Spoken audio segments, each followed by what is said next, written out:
Welcome to Barbara's Closet. I am your host, Barbara. Today, we have a very special guest who's endured great, blistering, severe pain and triumph to join us today. Welcome, please, Stephen Callahan, the man and author of Adrift. Not only Adrift, but Adrift for 76 days. Please welcome. Hello, Stephen. Hi. How are you today? I'm go good. ahead and take a seat. Yep. And, hi. Hi. This is my closet. It's nice. It's big. It is quite large. We even have our studio audience in the closet. Oh, hi. Hello, closet. Studio audience. They'll come out soon. So, I am just so happy you're here today.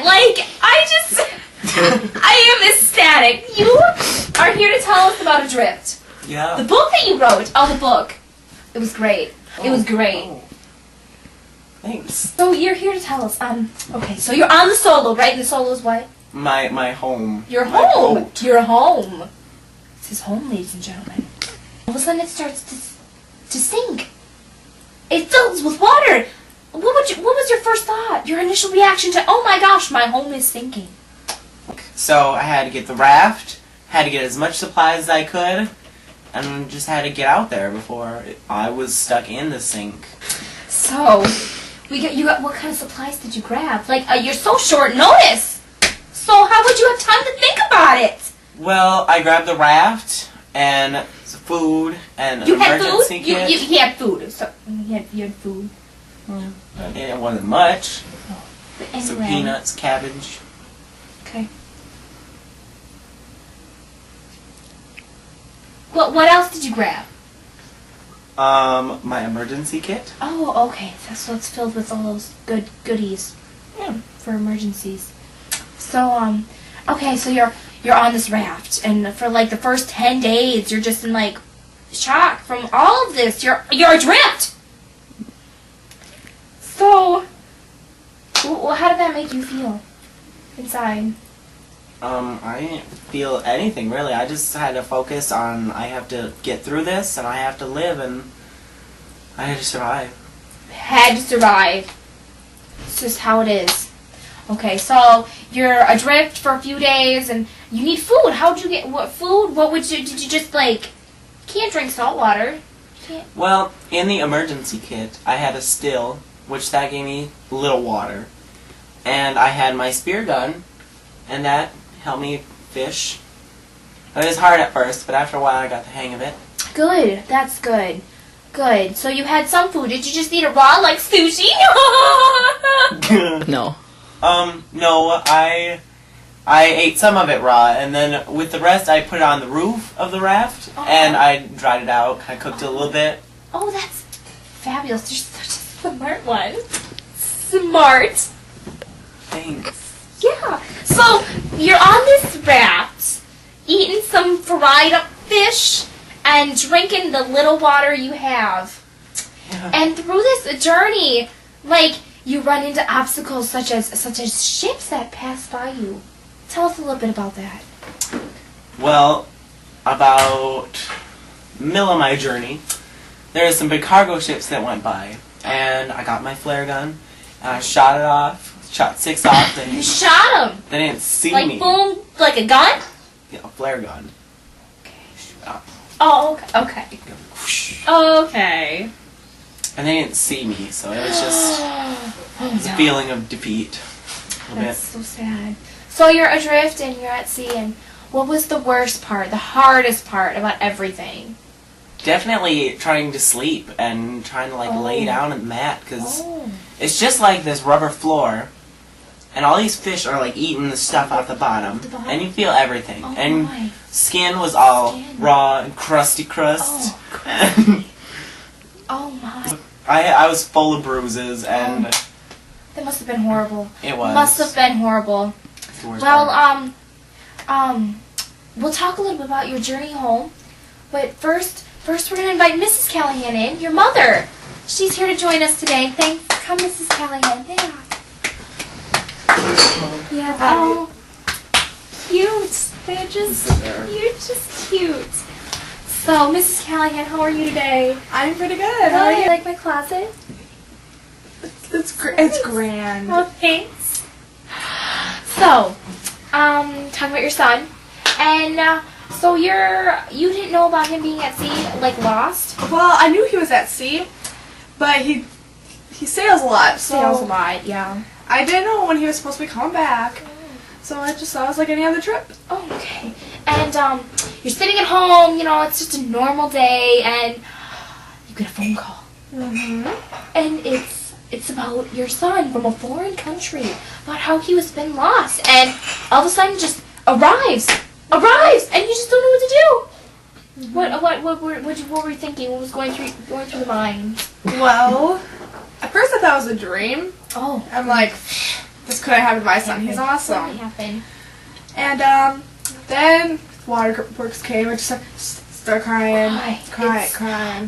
It's like a shock. And then it takes a while for it to click. Yeah, and then you I've just start had that feeling before. Have you? Yes, I hit a child the other day, and I just got out of the car and was like, oh, nothing's wrong. And then all of a sudden I couldn't handle it, and it was just crying. I was afraid they were loading him on a stretcher, and I didn't know what to do. You hit a kid. I hit a child. It's like, Oh man. it's like, anyway, that's not the point. So you get this call and you rush over and you're there, and what was the first thing you thought when you saw him? I didn't even recognize him at first. He lost 44 pounds. 44 pounds. 1/3 of his body weight. Right here. It drove me crazy. I'm like, oh my god, why are you so small? Goodness. And he was cut up and he looked disgusting. Oh, Thanks, Mom. disgusting. oh. Thanks, Mom. So when you're out at sea and you saw land, Stephen, for the first time, how was that feeling and deep down? Well, Was it happy or was it more of like a, oh god, I don't know. At first I just couldn't believe it because I hadn't seen land in 76 days. That's a long time. It was crazy. It was, Crazy.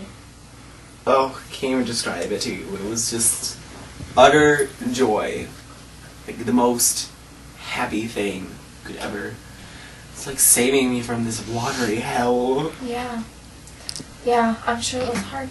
And so, you get to land, and were they friendly there? Oh yeah, they didn't speak English. And, so, Food! and you had food! Yeah, that's right. You ate a lot. He was sick a lot. He had Tell us about diarrhea. that. A lot of diarrhea. And why was that? Because he ate a lot, and Yeah. it just clicked with his stomach, and he wasn't used to it, so it just kept coming out. Well, Kept going. so you're helping him through everything, and then you recover a little more and feel a little bit better. He says something to you. What does he say to you? He says that he doesn't want to do something. Well, we had arranged for this lovely first-class flight. There's going to be a good movie show on that trip. All the way back to... And he's like, you know what, Mom? I think I'm going to take a ship back. You're gonna sail home? He's Yep, he's gonna sail sail home. I was in shock, and I'm like, you're crazy? So why did you want to sail home, not fly? Well, with Lilo and Stitch. Sailing is my life, and it's It was your home. yeah, and I couldn't be afraid of it, so I had to get out there, and I had to do it. It's something that needed to be done. Yeah. So, yep. So, Mom, you had arranged for this, and it was done. And so how did you feel when you had to say goodbye? It was very sad. I'm like, what if he gets lost again? I thought I was going to lose him. He could have died. Then he said, Mom, I'm gonna do something with all this money I make, and I'm gonna build something. What did he say about that? Well, he would not stop complaining about how he couldn't sleep on the raft. So he's like, you know what? I am going to make my own version of a raft. And it's going to have a hard bottom so that you can sleep, and it's going to have a sail so that you can see where you're going. Coast with the wind. Yeah. Coast with the wind. It's a great idea. It was. Great idea. How come I can't buy one of these? Cause the builder didn't want to build it anymore. Oh, goodness. Frank. Frank. Oh, Frank. We're about out of time, but I want to thank you both for coming. It's been lovely. Yes. Been lovely. Steven's a trooper. He's a soldier to sit with us today. After the commercial, we are inviting Mrs. Stephanie Swanky-Litton in to give us a talk about her book, Suicide 101, with the famous quotes, "Girls, just don't do it for the man." And boys, you too, because cutting is bad. Thank you for coming. Thank you. Thanks for having us. It's been fabulous. That's Barbara's Corner.